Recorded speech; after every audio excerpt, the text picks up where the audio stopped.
ici, bon ça c'est un tableau qui sert pour le doctorat. Voilà. En gros, on est vraiment dans l'évolution du monde de la musculation sur le web avec plusieurs thématiques.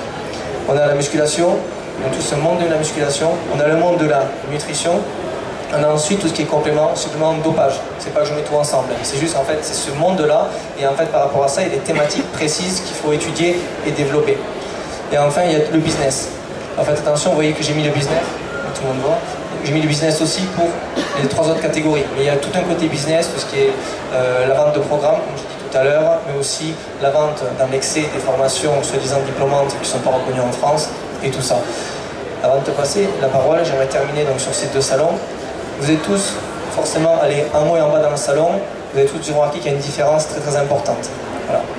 Le souci en fait c'est que, comment dire, sans donner de nom, voilà, ici on est dans un côté qui va plutôt être professionnel. On le voit très bien, moi j'étais là jeudi, j'étais là vendredi, jeudi c'était fermé, mais disons jeudi soir j'ai vu tout le monde qui arrivait, puis surtout vendredi, il y avait beaucoup plus de monde en haut qu'en bas, presque. Alors que là, sur samedi et aujourd'hui, en bas c'est rempli. Pourquoi ? Parce qu'on est vraiment sur 2 mondes différents. C'est pour ça qu'on parle, j'ai parlé de feed game. Vraiment sur un monde de la musculation qu'on connaît, un monde de pur, d'idées de développement, de performance, de santé, tout ça, c'est vraiment un monde sain. Et derrière, on a aussi toutes les dérives. Donc en fait, il y a vraiment ce lien entre les deux. Il y a par exemple des athlètes que j'ai interviewés, que j'ai rencontrés, que je connais, qui m'ont dit qu'ils voulaient venir à la conférence. Et je leur ai dit, ben, avec plaisir, forcément.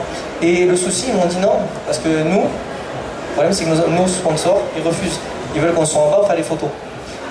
Donc, moi, ce qui me gêne dans tout ça, c'est que, voilà, bon, c'est peut-être une conférence, mais derrière, bon, je leur donnerai bien sûr, mais c'est symptomatique quand même. On est sur un monde de la musculation, qui est un monde qui nous passionne, et on ne peut même pas aller où on a envie. Lors justement d'un salon qui est censé nous rassembler les passionnés, c'est un salon mondial, c'est génial, c'est super, et on ne peut pas. Donc pourquoi ? Parce qu'on a vraiment ces 2 étages, ces 2 salons en fait qu'il y a. Ici on a le salon côté professionnel, voilà, professionnel, expert, même des passionnés aussi bien sûr. Mais on a vraiment ce côté-là qui ressort. Et en bas, on a un monde complètement différent que moi je nomme Fit Game dans mon doctorat, et que j'essaie de mettre en avant justement dans cette étude, qui est complètement différent. Ces athlètes-là dont je vous parle, donc je ne vais pas vous dire les noms par rapport justement à leurs sponsors, parce que sinon ils vont avoir des problèmes, mais vraiment c'est des personnes qui, ils n'ont pas envie, si concrètement ils n'ont pas envie d'être là en bas, mais ils n'ont pas le choix. C'est justement avec, vous avez vu, il y a quelqu'un, je pourrais dire, mais disons qu'il y a quelqu'un qui n'est pas là. Voilà, disons qu'il y a des personnes qui ne sont plus là cette année, qui devaient être là, et l'an dernier il y a eu des gros soucis parce que justement ils ont été obligés de venir. Ils ne voulaient pas être là, ils ne voulaient pas prendre des photos avec tout le monde, pas parce qu'ils n'aiment pas, hein, mais c'est parce que leur image c'est pas ça. Leur image c'est pas faire ça, leur image c'est pas faire ça, c'est autre chose. D'ailleurs c'est des sportifs, ils ont une ambition, ils ont des rêves, ils ont une force qu'ils donnent aux gens, et une rage de vaincre, et c'est pas juste faire hop, faire ça, bonjour ça va, c'est autre chose. Et le problème c'est qu'ils tombent, certains tombent vraiment dans ça, et il y a un peu d'excès quoi. Voilà, je te laisse conclure, pardon cette idée-là, je me suis emballé. Mais rajouter, je pense qu'on a quand même abordé une grande partie. Moi en tout cas, ce que je fais d'autant plus dans mon encadrement sportif, à la salle de musculation étudiante du côté de l'Université de Bordeaux, c'est vraiment prôner on va dire une pratique sportive qui est dans le être. Tu es un sportif, tu arrives, tu as une cohérence dans tes objectifs, dans tes entraînements, dans ta périodisation. Tu veux quelque chose et tu te donnes les moyens de l'avoir et tu te fais du bien. On est vraiment en ce être. Et j'essaie vraiment moi, de faire tomber le masque du paraître. Je vous donne l'exemple, j'avais une étudiante bodybuildeuse qui voulait du coup faire des concours. Vous voyez qu'elle prenait pas, qu'elle stagnait. On a travaillé un peu ensemble, plutôt en prépa mentale sur ça. Et on s'est rendu compte qu'effectivement, elle était dans l'imitation et elle n'arrivait pas à être dans ses pompes en fait quand elle était à l'entraînement. Elle était là, mais elle était là pour être là. Et du moment où on a passé cette barrière, on a travaillé sur les éprouvés corporels, le ressenti, le fait de prendre du plaisir pour elle, et pas pour quelqu'un d'autre, pas pour publier sur Instagram, se mettre 50 hashtags, avec 50 sponsors en hashtag, avec 50 athlètes en hashtag, du moment où elle a commencé à pratiquer pour elle, ça a augmenté. Les perfs ont augmenté, la prise de masse, c'est bien fini. Elle a réussi à rentrer ses objectifs. Et vous voyez que la perte de motivation, on le voit notamment chez les athlètes de haut niveau, c'est à un moment donné pour qui je pratique. Je pratique pour le coach, je pratique pour les autres, je pratique pour la société, pour être visible, pour avoir un désir d'appartenance comblé.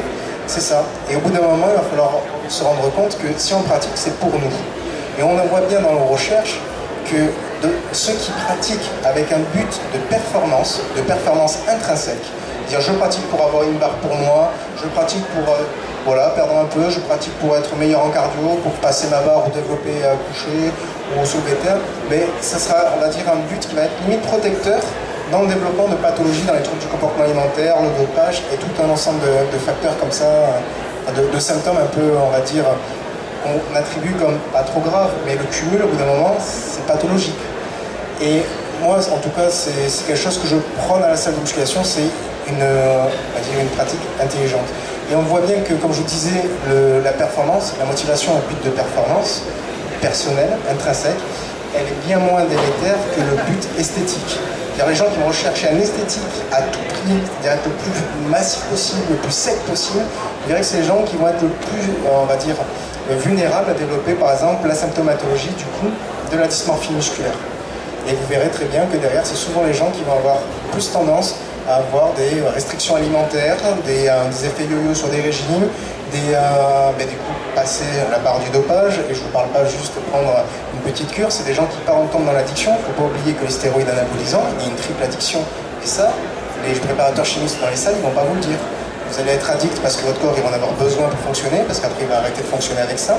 Vous allez être addict parce que vous allez aimer l'image que va vous renvoyer votre corps, parce que vous allez être au meilleur de votre forme, mais aussi vous allez avoir une addiction avec l'effet d'euphorie généré par la dose supraphysiologique que vous avez par exemple de testostérone ou autre hormone. Et ça, moi en tout cas je déconseille tout le temps aux jeunes de passer dans le dopage, ils viennent se confier à moi, mais je dis non, attention, et si tu le fais, fais-le intelligemment en tout cas. Mais ne te loupe pas, parce que là c'est une vie que tu peux mettre en l'air. Comme je vous disais, il y en a un que je suivais, les analyses de sang, il était déprimé, il ne comprenait pas, il n'avait plus de désir, plus de motivation. Il vient me voir, je lui fais tu vas voir le médecin, ça serait bien de faire une prise de sang. Alors je l'avais en clinique, là c'était plutôt sur le domaine psy, et bien ça n'a pas loupé, il n'avait plus d'hormones dans le sang, il était déprimé, il s'était bien loupé. Il n'avait rien pensé, il n'avait rien structuré derrière, et il avait cherché à tout prix, à être le plus esthétique possible pour une raison qui était un peu utopique. Il voulait être reconnu dans ses pairs et dans le monde de la musculation. Voilà, donc le fit game, comme je vous disais vis-à-vis de ce que j'étudie moi après en psychologie, c'est un ensemble aussi de facteurs qui peuvent être motivants. Utiliser la motivation de l'image, la motivation positive. Moi aussi j'ai envie de remplir mon programme, j'ai envie de lui répondre, de passer ma barre. C'est stimulant, il faut le voir comme quelque chose de stimulant et bienfaiteur. Mais après il y a une influence aussi négative.